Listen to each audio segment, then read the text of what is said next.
This video contains discussion of art that is inherently contentious in nature. If the following subjects make you uncomfortable, then viewer discretion is advised. Please take care of yourselves. This video is also highly likely to be demonetized since I will not be using euphemisms, so please donate to Patreon or buy me a coffee if you can.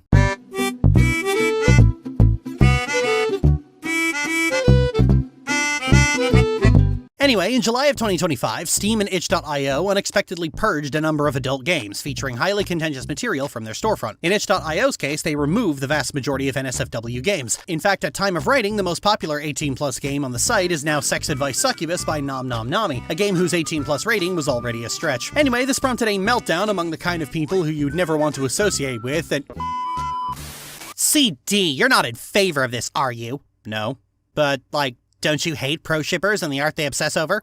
Yes, but I don't think payment processors financially starving the creators out of existence is a workable solution to that problem. When it comes to the kind of people who salivate over the most reprehensible kind of media in public, they're either doing it for the attention and the free dopamine hit of pissing off keyboard warriors, or they're engaging in an unhealthy coping mechanism the internet tells them to engage in, or they're just perverts. But given time, a lot of them eventually just stop. People's tastes change over time, nobody likes the same things forever, and as you get older, it gets harder and harder to summon the energy necessary to be an edgelord. And that's a process that shit like this only interferes with. When you try and cover something up, it only makes a lot of people want it more out of spite. It's the same primal urge that makes children refuse to eat their vegetables the more their parents bother them about it. Does it bother me, as a survivor of sibling abuse, that sibling incest is being increasingly romanticized and reveled in online and in traditional media? Absolutely, it bothers me. But I don't think ringing up Visa and MasterCard is the solution to that problem. The solution to that problem is to be more willing to talk about and listen to people's experiences with the abuse, codependency, and dysfunctional dynamics at play without performatively recoiling in disgust. The subject being so taboo is the reason so many sick fucks get so damn feral about it in the first place. They never really have to look the people whose trauma they're fetishizing in the eye. Remove the taboo and you can let natural human empathy foster an unavoidable sense of guilt. Anyway, the reason for this purge came down to new guidelines from payment processors, spurred by an Australian organization called Collective Shout. Collective Shout is an organization that has been campaigning for some time against online platforms to remove content that glorifies rape, incest, and child abuse. According to their own words, they only wanted these subjects removed, so a lot of these platforms overreached in that regard. And you know what? I'll do you the small courtesy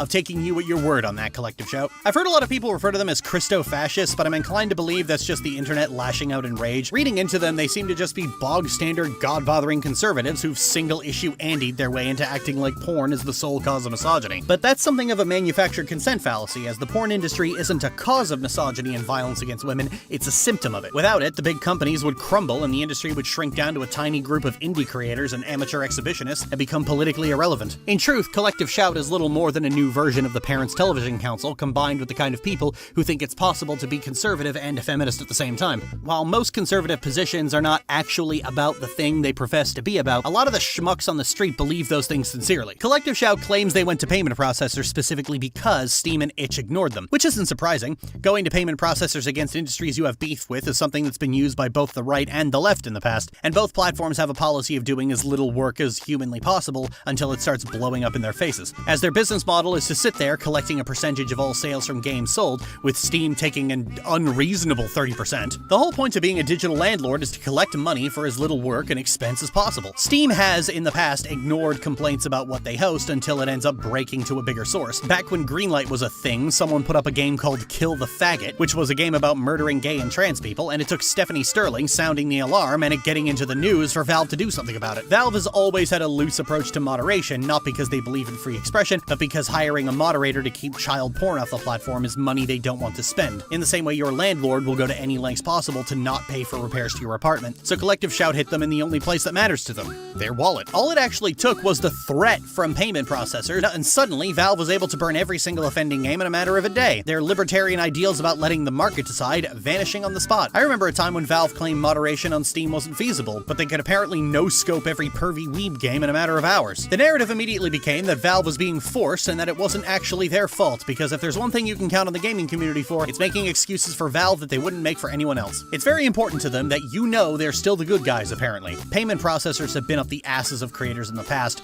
and their success has largely depended on the spine of the company in question. We had this issue with Patreon a while back where they banned a lot of the same material, making creators of that material jump ship to Subscribestar, who is largely completely ignored payment processors doing the same thing. Back in 2021, adult social media fan site OnlyFans tried a stunt of banning adult content after pressure from banks and payment processors. This decision prompted a universal backlash because doy, and OnlyFans reversed course after that pressure from payment processors mysteriously vanished. Of course, the reason for the backtracking was obvious. OnlyFans' entire business model is in people selling their nudes, and ultimately it wouldn't matter if payment processors stopped working with you if you burn your entire revenue stream to the ground. Companies in the past have been willing to tell payment processors to go fuck themselves, but it largely depends on how their revenue actually works. Adult games are a relatively small portion of Steam's catalog, so they cave to avoid spending money fighting payment processors. Steam has more invested in people buying GTA 6 than they do in people buying Necopara. OnlyFans and Subscribestar make the majority of their money off the kind of content other platforms ban, and so they have more skin in the game, pun not intended. Itch.io has had a mixed catalog, but adult games were the majority of the big money makers in the first place. So make no mistake, Steam could absolutely smack the payment processors back into line if they wanted to. Less powerful companies have told payment processors to go fuck themselves,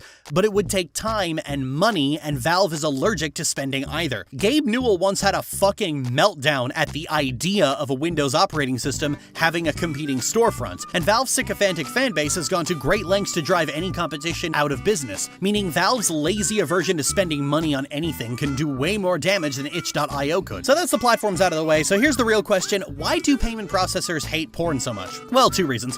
One is the rate of chargebacks. People buy porn with their credit card, see it on their bill, get embarrassed, and want it off their bill. So chargebacks are frequent. Chargebacks, of course, are expensive for everyone involved, so payment processors ban porn. The second reason is they don't want to be complicit in illegal activity, and one of the main concerns of Collective Shout was child porn. Given the fact that payment processors do not have the kind of immunity that social media platforms have regarding the actions of their customers, they don't want to deal with that. None of this is an endorsement for these actions, by the way, just an explanation of them. In their anger, a lot of the internet has been frothing at the mouth about some kind of fascist conspiracy, but if you think Visa and MasterCard don't want to be taking a surcharge off sales of heroin and dark web photos of Epstein's Island, you're kidding yourself. In reality, it's just the very boring, very heartless world of the corporate bottom line. It's nothing personal, Jack. It's just good business. Look, I hate Lolicon as much as any normal person, and I am someone fully in support of it being treated the same as all other forms of child pornography and obliterated with extreme prejudice, but that's something to be settled in a court of law by elected officials, not at the whims of a private corporation who is beholden to nobody but themselves and would be gleefully profiting off this exact material if they thought they could get away with it. It's just not what I'd consider a real solution to the problem. You need to get people to stop wanting to buy it in the first place. And it's generally a bad idea to look the other way at such a thing happening just because it's happening to someone you don't like. In the same way, it was always a bad idea to let To Catch a Predator weaken people's opinion of entrapment and other important civil rights just because they targeted people who were acceptable targets. Itch, unlike Steam, who remained as vague as always, then published a new set of guidelines where they would ban any product that featured the following content. This became a problem because only one of those things is actually illegal to produce and sell as art. The rest, however you may feel about them, it's hard to make a coherent argument that you can't host something online that is perfectly legal to sell in a bookstore, which is not a double standard that would exist were this not a private corporation in control of an essential service overstepping reasonable bounds only enough to make some bored stay-at-home moms feel like they've accomplished something. For the record, Steam doesn't seem to have the same sweeping none-at-all approach, as games that cover these subjects that don't qualify as porn have been suspended from Itch and are still on sale on Steam. But make no mistake, this issue is bigger and more concerning than just some prudes bothered payment processors who force these poor innocent corporations to do something against their will. It's not actually wrong for Collective Shout to campaign against porn. You can campaign against anything you want, no matter how stupid it is, or how much it won't solve the things you want it to solve. And it's easy to point to targeting payment processors as an example of throwing a tantrum when you didn't get your way, but more important than Collective Shout, the fact that going to payment processors at all, no matter how much of an empty threat it is an option for them or anyone is something that should concern you more. While it is part of free speech that companies aren't required to do business with things or people they object to, payment processors have such a chokehold on people's livelihoods that if they're not beaten down and put in their place now, they're going to continue overstepping. There's a phenomenon where important institutions are either weakened or given too much power entirely because they primarily go after acceptable targets, like the entrapment example mentioned above. It's easy to say, so it's just some extreme shit, who cares? But it's just extreme shit today. We all know how dumbfuck conservatives feel about drag queens and by fallacious extension, trans women. Corporations always start small to see what they can get away with. As much as Visa and MasterCard would love to profit off drugs and child trafficking, getting to control the way the economy works is good enough for them at the moment. As I was writing this, they ended up getting swamped in so much raw gooner rage that they had to try and lie about putting this pressure in the first place. There's a bill in the United States, where Visa, MasterCard, and PayPal are located, called the Fair Access to Banking Act, which would make this kind of pressure illegal. Except it's a Republican bill, and it's largely targeted at preventing payment processors from denying gun purchases and explicitly excusing adult content from it. But this could very easily be the opening to get some serious modifications to the fucker, or at the very least hope that in 2028 America doesn't pull a stupid again and elects real leaders. But the fact of the matter is that payment processors should not have had this kind of power to begin with. And this whole shitstorm is a big example as to why payment processing and banking should not be allowed to be a private industry in the first place.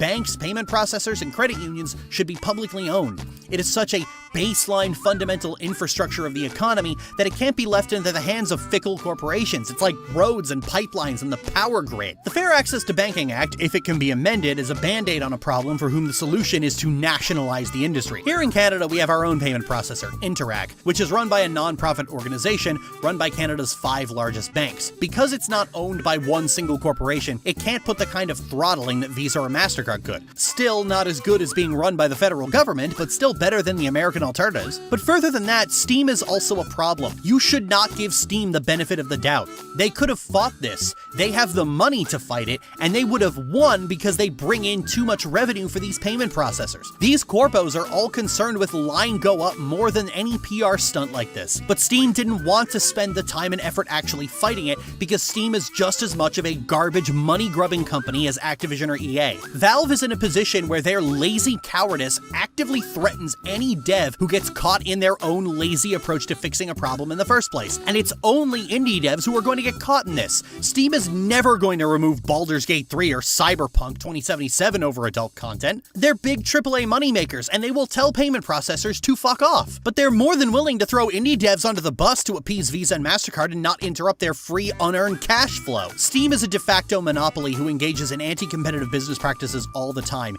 It can, and should, be broken up by antitrust laws just like Google, just like Meta, and just like Amazon. The gaming community is reaping what they've sown by angrily and violently propping up Steam as the only option for PC digital distribution, with only small places like GOG and itch being able to get by on something other than big-time releases. Hell, the fact that Steam was allowed to destroy physical media for PC games is one of the greatest gaming blunders of the last 15 years. None of these companies are your friends. Valve is not an outlier among other scummy game companies. If you're giving Steam and itch the benefit of the doubt, you absolutely should not. You should be cramming your anger and rage down Gaben's rancid, hairy funhole, because he could have fought this and chose not to because he'd rather spend his pile of money making the game industry equivalent of the Cybertruck. Look, if I could level with you for a moment, I'm not someone who thinks that smut has a great deal of value. I've never really seen the point of adding smut to things that didn't have it in the first place. If I want porn, I'll go and find it, and outside of that window, its presence annoys me. I'm that bitch, the one who fast forwards through sex scenes in films and